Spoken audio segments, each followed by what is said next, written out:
Thank you for staying. You're still live on the AM show. And our next guest will be telling us about something fascinating, especially for our young ones. Abdul Majid Abdullah Williams is co-founder of the Spelling Bee League. He's going to be telling us more about the Spellathon. Abdul Majid, a very good morning to you. Excited to be here. It's a pleasure having you. Now, the Spelling Bee, it's gone on for a while now. Yes. How many years? This is our 5th year in operation. We started in 2018 and we didn't have one edition. It was for free due to COVID. So this is our very 5th one. Yeah. Okay, so the Spelling League has gone on for 5 years. The brand itself has gone on for 5 years. Or were you in existence before you started with the Spelling Bee? Yes. Initially it used to be Gold's National Spelling Bee. Gold's National Spelling Bee. Yes, okay. And Gold's National Spelling Bee operated with a certain group of schools. We're working for some schools. However, the agenda was to reach out to as many schools as possible, so we had to go through some rebranding so that we could serve the students better. Our agenda still remains that way. That is why we had to go through the whole renaming process and reaching out process. So Spelling Bee League, this would be the 2nd time it's happening live. Okay. Yes, but Gold's National Spelling Bee did 3 years before we rebranded. Mm. Is this a spin-off of what we've seen in other parts of the world, especially the United States, where these spelling bees are big?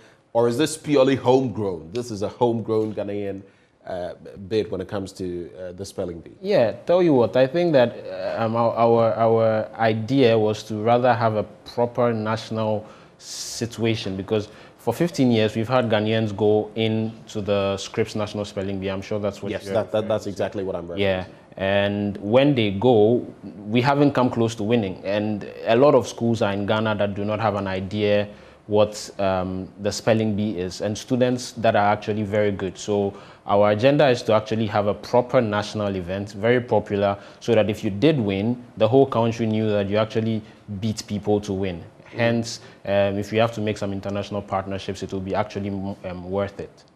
Okay. Now, in terms of participation, who can participate? Do you source from the schools, and what is the process of registration like? Yeah, thank you very much. I think currently we are working with some schools.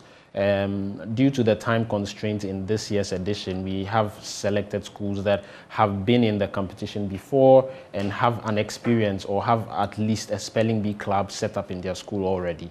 So so that's a requirement.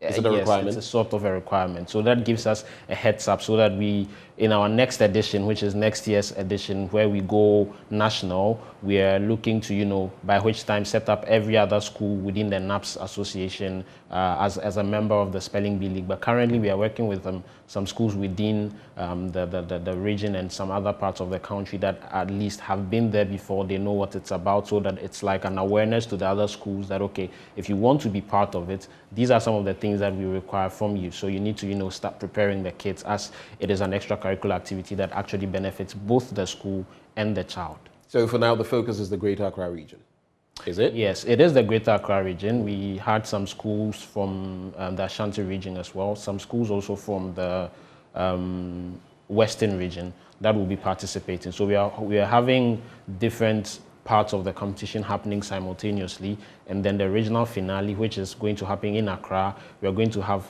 these schools that came from other parts of the country to represent as well. As like I said, we want the awareness to go everywhere, so we are trying our best to make sure that everybody is welcome to, even though we are trying to restrict the kind of people that we participate with. You can't possibly mention all of the schools, but what are some of the schools that are involved in this project? I'll give you a breather. We have some schools that are very popular. We have Tema Parents, for example. We have Silicon Valley. We have North Hills International. We have Kinder Kids. We have Smart Brains International. We have all of these. Yeah, they are actually very good schools, and I've actually had the opportunity and the privilege to work with these schools before, and it gives us an idea that, okay, these are schools that would actually make us go through the process easily in the awareness phase, so that the other schools that are looking at them and learning from them, it will make our job easier next year when we reach out to them and say, hey, you're invited to participate in the Spellathon, so that the preparation process would meet us halfway. So yeah, there are quite some schools that are actually very popular that are in this year's edition. Well, I'm glad to hear that. I'll just share this with you. I'm sure you didn't know this coming on set, but I grew up, had a lot of this experience with spelling bees and all of that. And you know where it all started? My own father would pit me against my older brothers, 7 and 8 years older, and I would be challenging them. You know, so I developed confidence in that, and all through growing up, I was representing my schools and my teams and all of that. So this actually excites me, doing this, having this interaction with you, and I feel it's a very important thing we should be doing because. Yes. You know, when you go down to our young ones, sometimes it's just terrible. So kudos to you for that. But what is the competition structured like? I mean, what is the breakdown? What can parents, those who are going to be participating, what can they expect getting into this year's spelling bee? We did some research into what the kids were lacking. So before I answer that question, there's a little bit of history as to how we came by the structure. So when you take the chief examiner's report for the basic education certificate exam, you'd see that his report has hinted on the fact several years coming that kids need to learn to, practice the English. The vocabulary is not good. They are not able to understand and assimilate simple instructions. So my headache before I started this with my partner was to understand how we could make the competition both competitive and fun so that the kids are learning and we are solving a problem. So you would see that in our structure, we have two different rounds. Now we have the written round and we have the oral round. So in the written round, what you'd find out is that we have certain things that are key to everyday classes. So we have homonyms, homophones, for example, not just the dictation. We would be using another method where we would, define the word and the kid has to, by virtue of definition, spell the word because we'll give them a manual for that. And then we have the oral round. So the written round constitutes to about 40% of the total score. Then we have the oral round where kids are allowed to spell, which is what we normally know as the spelling bee. So they'll be on the stage to spell some words, and then at which stage that constitutes 60% of the total score. And then we average it, and then those that make it through would now go to the next stage. So at every stage, we have these two things coming hand in hand. And in terms of structure, we have the very first round, which is happening very soon on the 23rd of July, the initial zonal round. So all the different zones will be competing, right after which we would have the super zonals and then the regional finale. So at every stage, we up the heat a little bit so that it gets more competitive, and then these structures are still maintained as long as the competition, with respect to the competition. Especially as you're planning on doing this on a national level, which is large scale. And of course, you would impact maybe our future representatives going to the Scripps, international contest and all of that. What is your focus on phonetics and other things? I ask because I feel that sometimes some of our contestants go, and it's not that they don't know the words, but the pronunciation of words. I'll give you two quick examples. Awry. It's spelled A-W-R-Y. Someone would pronounce it here, you would often hear Ori, but it's awry. Yeah. Or archipelago.